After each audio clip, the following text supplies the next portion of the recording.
Hello, hello. Hi, everyone, and welcome to another Mucker Growth Series. I will let everyone get settled in here for just a moment, but today we'll be talking about DeepSeek versus OpenAI. We've got Dan Cleary on with us today, CEO at PromptHub and founder within Mucker Portfolio Company. I'll get started here. It's my pleasure to introduce Dan Cleary again. He is a four times founder and now the CEO of PromptHub. For some quick context, he started his first startup while getting his undergrad at NYU, building mobile apps and websites for early stage companies. And on graduating, he spun out another software development agency for 3 years before launching Tether, a bug reporting and QA tool. He's now the founder and CEO of PromptHub, the leading platform for AI prompt management and automatic prompt improvements. And I could really talk at length about PromptHub and why I like it, and I use it in my personal projects. But we're here today to understand the root of it all, which is this dramatic shift and technology where LLMs have become the foundation of the modern tech stack and the impact that reasoning models like DeepSeek R1 will have on this trend going forward. So Dan's been nice enough to agree to share his point of view as a pioneer at the forefront of the development with LLMs, and we'll break it down, for what it means for the rest of us. So without further ado, I will turn it over to Dan. Thank you, Danny. Much better than I could have ever said it myself. So I appreciate that. And so, yeah, we're going to go over a fair amount of stuff today. It'll be pretty technical, but also very practical. And there'll be a bunch of resources along the way. So if you are interested in LLMs, working with them, using them to power your application or internal tools, this will definitely be helpful. And specifically, we'll of course dive into DeepSeek's large language models, starting with R1.0 through R1. We'll take a quick look at their image models and how they compare to the latest image and reasoning models from OpenAI. We'll look at how prompt engineering differs with these reasoning models, which is going to be, more, I would say, that we'll see in the future. We'll see more and more of these reasoning models. And so that's super important. It also unlocks a lot of certain capabilities that the former instruct models didn't. And throughout, we run a startup. And so I know a lot of the people here are also in that land. And so we'll talk about what this means for you guys. And I think Danny mentioned this at the top, but the Q&A is open as well. And feel free to drop questions in there as we go along. Mm-hmm. I'll be monitoring that. So if we drop your questions and I'll jump in. Awesome. So I think to kind of take a step back, a lot of people thought that this R1 thing really came out of the blue towards the end of January. And there was a lot of significant work that led up to that coming out of DeepSeek, something that we started tracking in December with a foundation model that they called V3 base. And basically it went from V3 base to DeepSeek R1.0 to DeepSeek R1. And R1 was basically the one that broke the internet. But this was, many models in the making.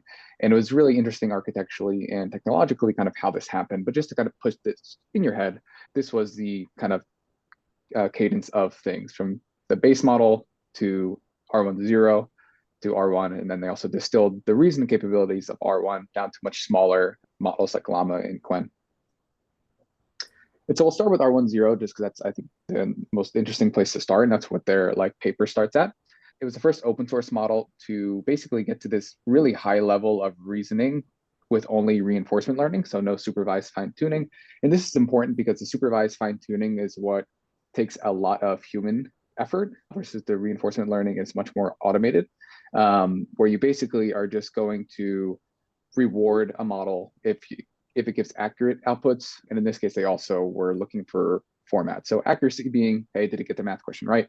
Format reward saying, hey, did it put its reasoning in think tags? Did it put its answers in answers tags? And so that's kind of what this reinforcement process looks like. It gives it a bunch of problems. It gives a prompt to train that output. The good ones get reinforced, the bad ones get thrown away and not rewarded. And it's a pretty straightforward template. We won't look at it too much here. It's also available in PromptHub. Danny has a link that he'll drop there that you can grab it. It's in the paper as well. And it's straightforward. And I think what's really cool about this is that if you did want to try and kind of tune your own model, you have a really robust framework and a really easy to use template to kind of start doing that. And so what's really cool is as they did this training, they had some other algorithmic enhancements here, but they were able to get the model to generate really long and really accurate reasoning chains. And what I think was definitely made some waves was that the fact that this model could really do self-verification, kind of cross-check answers, go down separate paths to get an answer, realize that was wrong, come all the way back up, go down another path. And this is sort of almost an emergent property that was found through the reinforcement learning process. This is an example highlighted in the paper here, where the model actually says, wait, that's an aha moment I can flag here. And so then it goes down a different path trying to get a certain answer. And if you've ever used the DeepSeek chat, you'll see this all the time where it goes, wait, maybe the user wants this, wait, maybe the user wants that. That's kind of this property coming through. And this is very different from how OpenAI was doing things in that DeepSeek is showing the whole reasoning chain versus, OpenAI would do like a summarization of it, which just doesn't give you the same level of granularity. And it's hard to see as much of what is going on behind the model. So this was just another really cool aspect of kind of the model and the platform as well. And as I mentioned, the further along they got in the training process, so the more steps, the longer the length of the response. So that reasoning chain became longer and longer. And while longer reasoning chains doesn't necessarily mean better outputs, it does correlate with accuracy. And so they're able to get this R10 with just reinforcement learning up to like almost the performance of OpenAI, which I think is pretty, or O1 at the time, which is pretty remarkable. There were some limitations. So that supervised fine tuning, that's when you have humans kind of look over the fine tuning process and supervise it. And that's when you can get those like really polished, like kind of ChatGPT feeling type of conversation. Without it, it can feel just like not having that kind of human polish to it. Their model also was like just mixing both English and Chinese. And so there's some limitations to that. And so in terms of what does R10 specifically mean, I think I touched on it a little bit before, but it's just showing that with some amount of fine tuning, and I'm sure, in their case, they're doing, thousands and 10,000s and hundreds of thousands of examples. But I think going forward, that number will continue to go down. So especially if you're fine tuning a smaller model, having good reasoning templates to train a model on and good accuracies and like reward setup could be like a really efficient way to train a small model from scratch. And there's tons of different ways to reason. Tree of thoughts is when you go down, a certain path and come back out. We certainly see R1 doing that, but there's a variety. We have a bunch in PromptHub as well. If you want to check those out, those are all free to kind of just look and see how you can prompt the model to do reasoning. And Danny will drop a link to that collection here. But the real thing that kind of broke the internet and made a lot of people got a lot of attention was R1. And R1 basically took R10 and all the work they did there, and they just made it better. They got a curated set of long chain of thoughts and did some cold start fine tuning with that. They did the same reinforcement learning. Then they did that human preference alignment, that supervised fine tuning to just make sure that it's going to talk better. It's not going to mix languages. And then they also distilled the reasoning performance into smaller models as well. So which means you can run it on your laptop essentially with like a $2 billion parameter llama or Quen model. So again, we're kind of seeing this flow here. We're seeing R1 come down into DeepSeek R10 to R1, and then distilled into the smaller models. If you haven't played around with it, I would obviously just suggest that you do it. It's really fun. Their API key creation was down for a while. I'm not sure if that's back up. You can test it in their chat. Playing around with the API is fun. You can also just obviously, if you don't want to be sending the data to the DeepSeek company, you could do it through AWS or Amazon. They all have, or excuse me, Azure. They all have options for that now. There's two more, I would say, technical things that are interesting about R1. One is, of course, they use a mixture of experts, but they don't call all of the experts all at once. So there's over, almost 700 billion parameters in the model, but only a subset of those are activated with every token prediction. This is different from how other models have handled this. It's 11 times more efficient by doing this because other models like Llama activate all these parameters all at once. So it's a huge technical breakthrough in that way. And since this is all, I think, in the spirit of open source, they share all this, which I think is actually very great. And by only activating a subset of the parameters, of course, it's much more efficient, memory savings, and it makes it much more scalable because you can get to much larger model parameters if you don't have to call them all the time.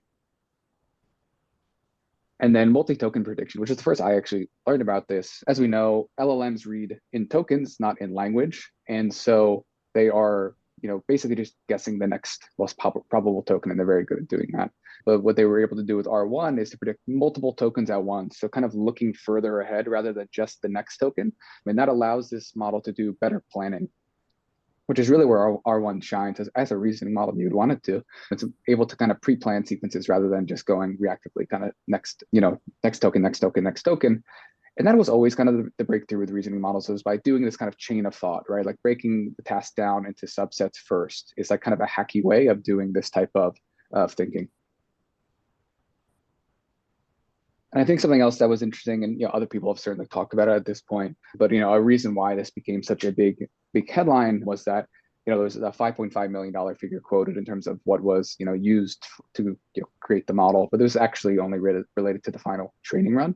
And so there was a lot of questions of like, oh, if they only did it for 5.5 million, what does that mean for the hundreds or $100 million price ticket that OpenAI has reported to spend on their model training? And we subsequently saw a huge tank of NVIDIA. I'm sure it's already back, if not back within 24 to 48 hours. But that 5.5 million only was the last training run. It doesn't talk about R1 training, the V3 base model before that, all the research and development, all the hardware and operational costs. And I'm sure there's much people smarter than me who have kind of projected out. If you factor that in, I'm sure it's pretty in line. I'm sure there's probably some efficiencies that they did have. Maybe it's 20% cheaper or something, which is still significant, but it's not this kind of huge disparity I think that was reported on. I think most notably as well was, of course, that this was the first time we saw a Chinese-based company come out and top all the base, the leaderboards that our models are tested against, including beating OpenAI's O1 model, which was the best model at the time of launch. And so it was a real shock to the system in that way. And the model is, I'd say the benchmarks only tell part of the story, but after using it and talking to other folks, it certainly I think is performing in line with being a top tier model. And so what does this kind of mean if you're a startup or anyone looking to potentially adopt a model like this? Should you use R1? So I think if you have concerns about sending, data to a Chinese-based company, that's, realistic. You can obviously, what's great about this is open source. You can hook into it. You can have it on your infrastructure. You can do it easily through Microsoft's Azure, through AWS. And that's an easy way to kind of adjudicate that risk. And so I would suggest trying it out. There's kind of no harm. It's a really cheap model to run, and I think it works quite well. And these things are all very context and specific to whatever you're working on. And so having the ability to test this versus some of the other reasoning models, I think is great. We're seeing these models get better and better and cheaper, which I think is great for builders like us. A very popular thing to say for the past 6 months or maybe even years that these models are becoming commodities, which is again great for us. The open source aspect of all this and the open weights is great. It allows you to kind of tweak things so that you can have it remove essentially some of those filters that are baked into the model here. If you try to use the DeepSeek chat application and you ask it about certain things that the CCP wouldn't want you to ask about, it's not going to give you answers, but you can obviously change that around yourself, which is really nice. And I think most importantly, a trend I would say that has really picked up over the last 6 to 12 months is this idea of agents actually starting to become a real thing. We're starting to see them drive real value, whether it's Replic's agent, I think was a really good first delivery of a really good coding agent. And these reasoning models just really take these things to the next level, because what makes an agent so great is its ability to go off and do things and reason and really kind of think things through, have these long complex plans, go through different paths. And the better these reasoning models get, the better those agents will perform. And I think the best. Yeah. I might inject here. The question from Jamie is, does this mean that there'll be fewer hallucinations by looking several tokens ahead? That's a good question. All the reasoning models do hallucinate less, and that their accuracy does go up in terms of performance. I would also think that looking ahead will give you the opportunity to kind of just do better planning, and I think better planning would result in less hallucinations. And thank you for the question. That's a really good one. And so I think, when it comes to these reasoning models and using them for agents, I think it's a really common thing. Danny, I'm sure you're seeing a lot of this, and it's really exciting. The best way that I've found to learn about agents is to look to a bunch of open source projects and just look through their prompts, look through their architecture. And so we have a bunch of those kind of system message prompts that folks at Bolt and AutoGPT are using to power their agents are hosted in our platform. You can go check those out. Danny has a link for that. But I think that's a really helpful way to see how people are even breaking down having a big system prompt, having then multiple prompts for different specific functions within your application, whether that's a diff checker, if you're doing a coding agent or other specific things. Seeing how other folks have done it, I think is always really helpful. And so as R1 is kind of surging, just a few days later, they release what is essentially their version of DALL-E. It's called Janus Pro. It's multimodal and different from DALL-E. It is able to accept images rather than just generate text, or excuse me, generate images from text. So DALL-E can only generate images. It's so fully multimodal in that way. And similar to R1, it beats OpenAI across a bunch of benchmarks, which again only tell half the story. And so a couple of like interesting technological things here. Two different encoders for visual understanding and text to image. Usually that's the same one. In this case, they split that out. And so it just makes each of them perform better. And the reason why other folks like hadn't done this, it's just like it's a lot harder to do it, to like put it simply. And it's easier to just have one encoder do it all. And it's like less efficient. But if you're able to split it up, it's going to be able to perform better because you have an encoder that is really good at understanding images, and an encoder that's really good at generating those images. Dan, I got a question for you on that note. Yeah. You talked about how R1 is a mixture of experts model, and as well, it can also split these models out, right? How are they able to do this? And what does that mean for the way we should be thinking about prompts in general? Is there a way to specifically call an expert or, get more context up front in order to make the most of these models? Yeah, I think, whether it's a mixture of experts model or not, I think that the like context and clarity are king when it comes to prompts. And I think the hardest thing that people struggle with is understanding how much is in their brain versus is in the model's context that you're giving it. Often there's like a really big delta between those two, and so that's why it can actually be helpful to have like another human who's not involved in your project like check out the prompt, because I'm sure they'll tell you a bunch of things that they were like, I have no idea what this is, or like, what do you mean by this, or what do you mean by that. And so I think you're really trying to put yourself in the shoes of the model is like a good tactic, whether it's a mixture of experts model or not. And so something that's really cool, we hear a lot about synthetic data and like whether this can actually be used to increase model performance. It's usually in relation to large language models versus like multimodal models. And that, hey, if we've sapped all the good text from the internet, how are we going to make the next model smarter?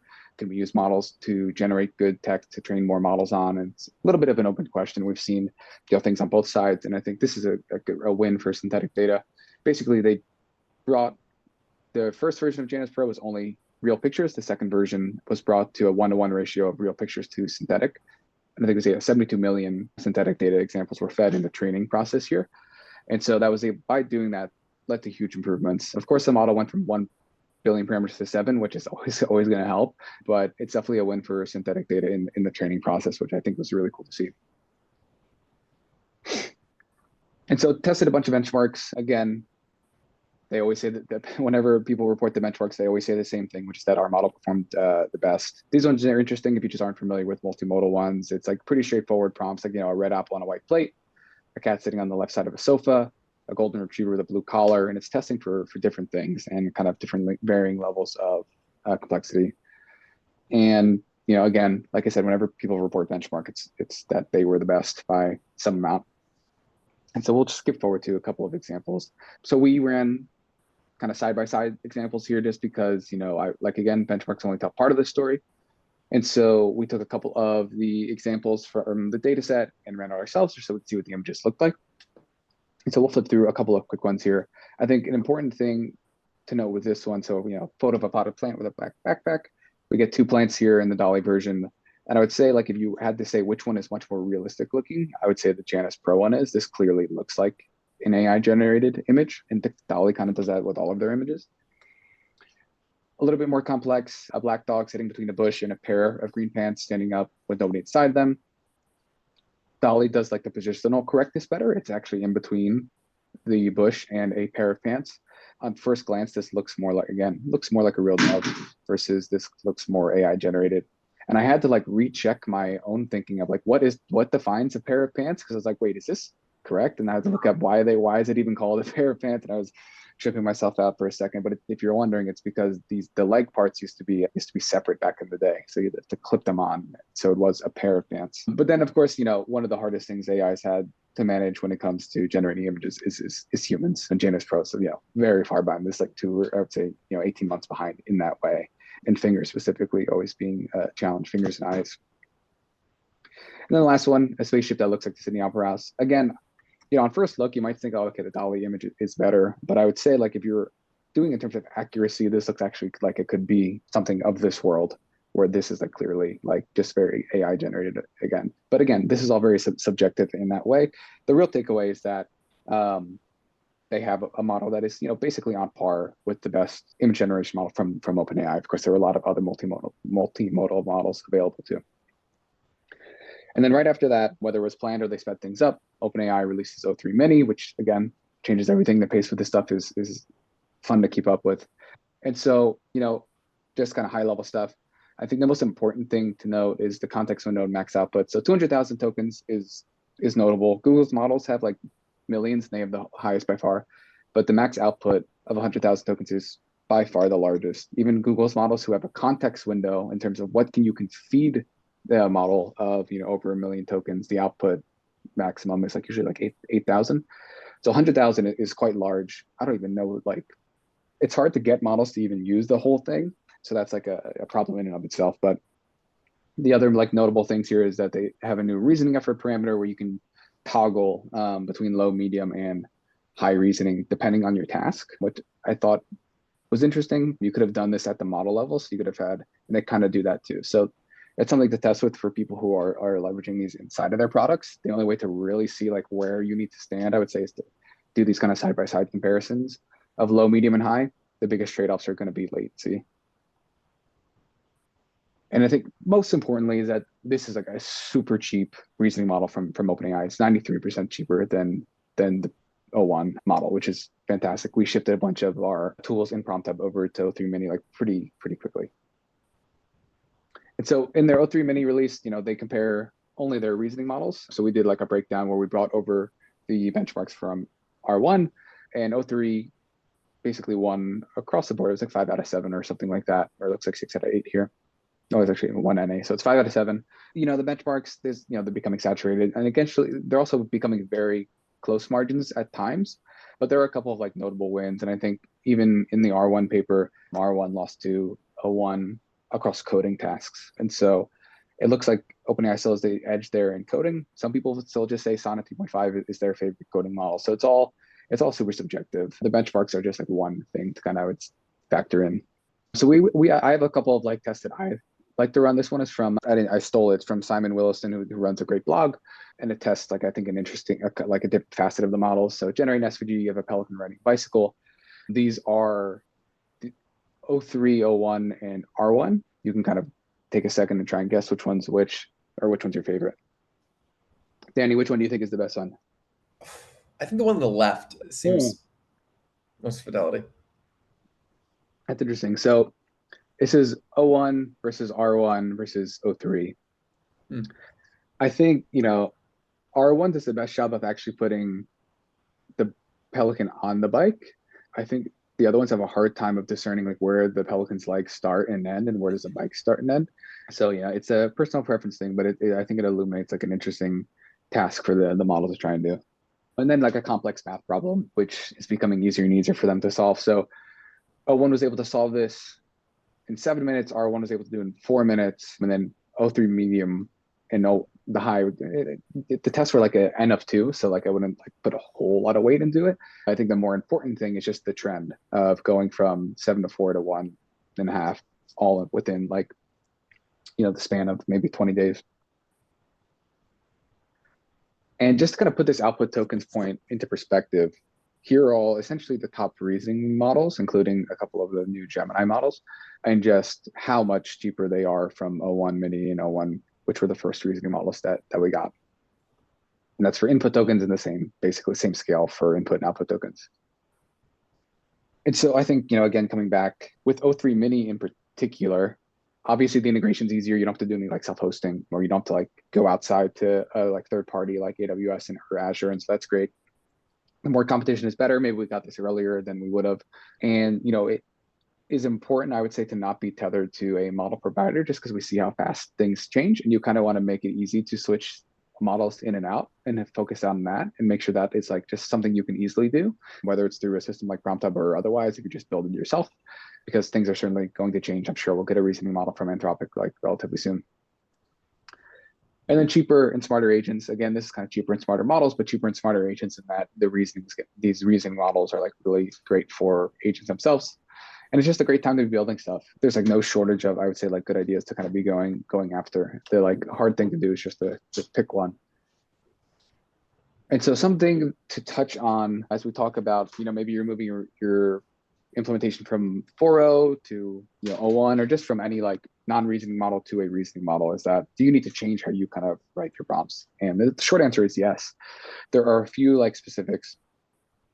And so in the DeepSeek paper, they mentioned towards the end that they tested doing few-shot prompting, which is basically when you just include examples in your prompt, and that including those examples degraded the performance. They don't give any more data or information than like what is shown here, which is unfortunate. But basically, just saying, hey, don't do that. Using few shots resulted in worse outputs for them.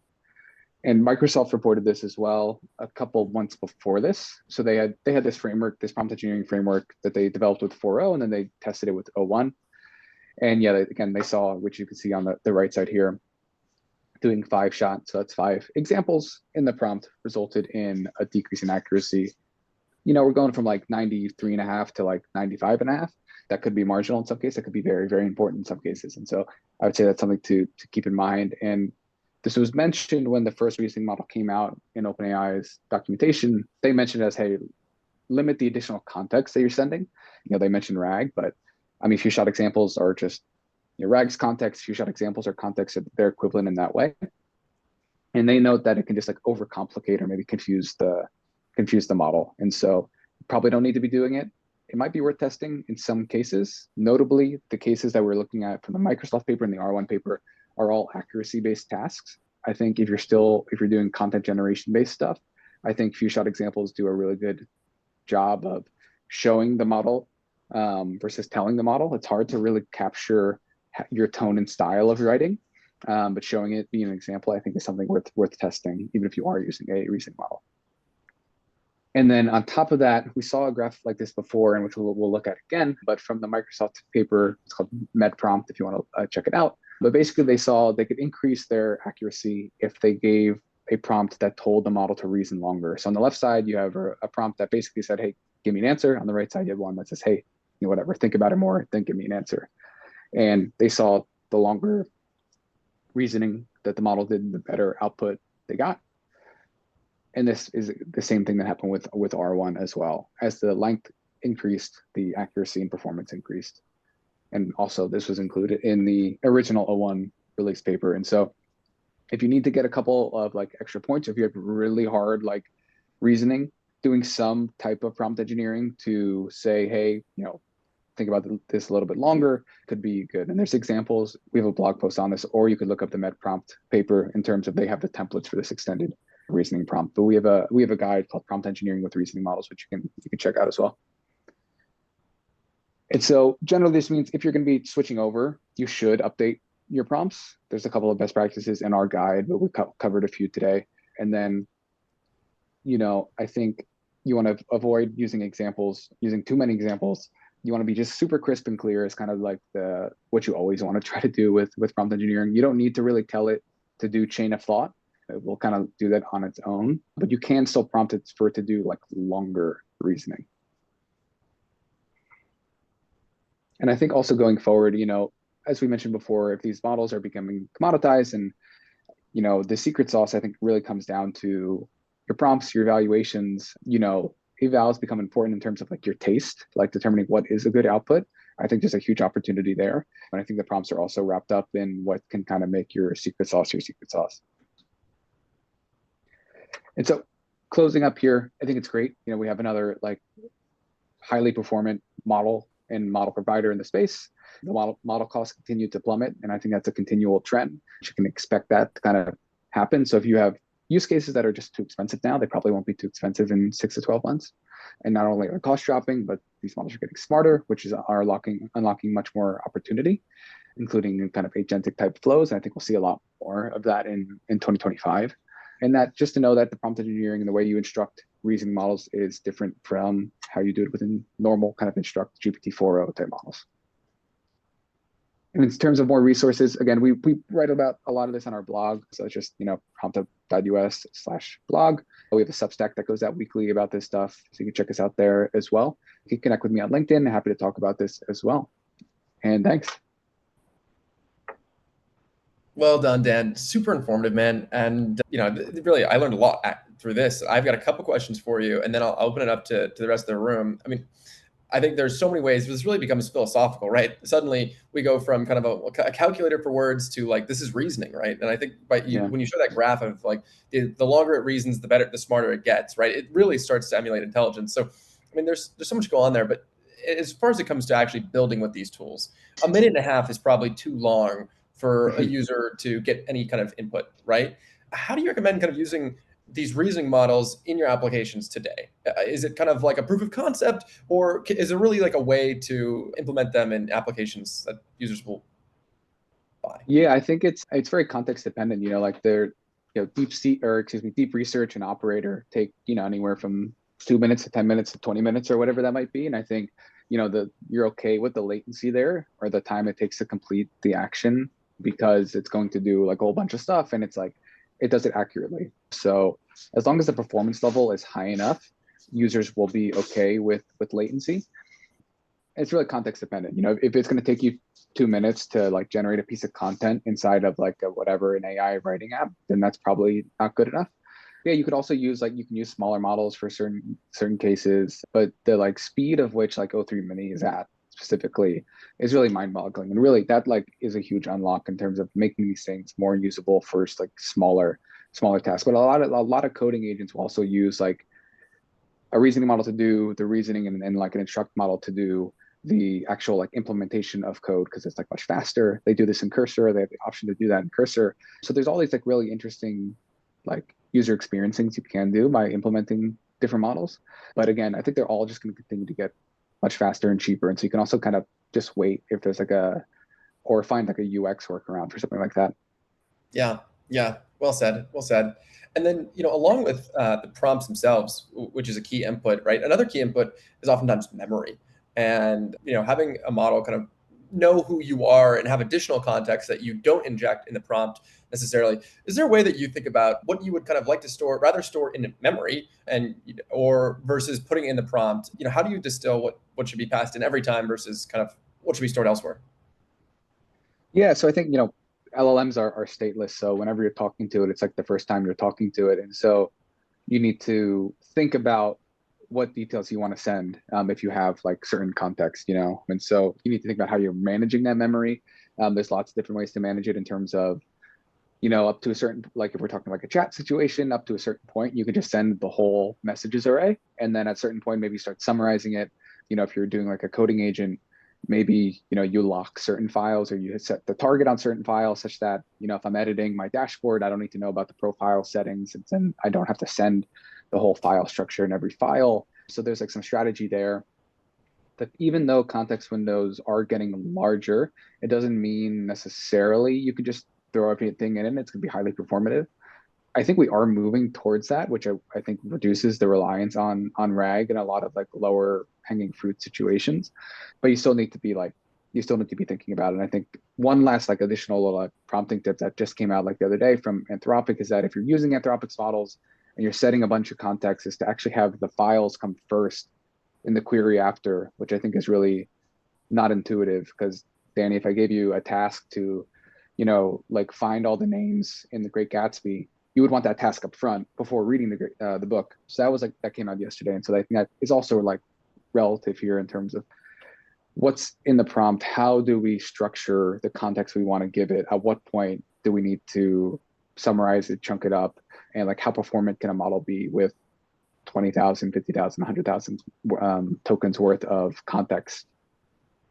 Yeah, super well said. Super well said. I want to give everyone a chance here to ask some questions, and they can be specific to your startup as well. I saw some portcos in the chat earlier, so glad to see that. Happy to open this up now. If anyone's got something, we can kind of dive into your exact use case or talk theoretical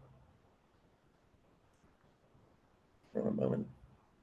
Yeah, and I think while we're waiting for that, Danny, it'd be cool to see if you obviously, separate, different from the founder seat, you talk to many people all the time and you kind of have a more like maybe global look of what the startup landscape is seeing. Are you seeing anything interesting on like the agents front, anything, whether it's like vertical or horizontal, that you has been like changing your thinking when you're talking to founders? Yeah, it's super well said. I mean, one thing that really caught my eye recently was browser based and like a simple plugin that basically makes any website agent friendly. And I think that was really future Hmm. forward, right? The ability to say, I'm now opening up my website for an agent to use it. I've long thought this was due, right? I mean, currently an agent has to kind of go through a website and use it like a human would. And I think we're Yeah. going to I almost think create parallel rails over time where an agent can kind of just operate directly with the data sources. So that's a big one for me. And then secondly, and I'm sooner to release a blog post this week about it, but the I think agents are really interesting, but it's hard to let anything run by itself. And I think Yeah. that the interface that will dominate B2B applications going forward are co-pilots, very much like Hmm. Cursor, right? Where you've got a side panel on the right where you've got an agent that basically has context of whatever's in the center of your screen, and then you've got a navigation on the left. And I think that will quickly become the universal UI for a lot of this stuff. So, I think as much as you can Yeah. already, if you're creating an app, I would start to think about how could I bake an LLM into this application that knows what it's doing, right? It doesn't necessarily need to be agentic, but I think that'll be Sure. kind of the default interface now. So those are two big things high order I'm seeing right now. And you work with tons of companies. I mean, at the front end, what are you seeing? Yeah, no, I think you make a good point on the end in terms of like, I think agent kind of probably gets overused like a fair amount. And like, are there like any real implementations of like agents happening out there versus like structured, going through structured flows and getting feedback from the user as they're going along, like Bolt or like Cursor? We're definitely seeing, yeah, we're seeing more agent related type things, or at least that's what people are calling them. And it could just be like a really beefy system message and then some like tools attached to it. So that's like a very common thing right now, just because that's getting a lot better and a lot faster. And so we're seeing a lot of that.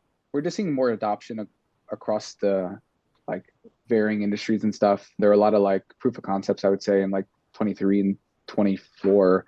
And I think a lot of those are succeeding and people are starting to really double down on it. And so there's like a lot of want to adopt these models and like figure things out. And I think tooling like ours, tooling like other people's are finally kind of catching up.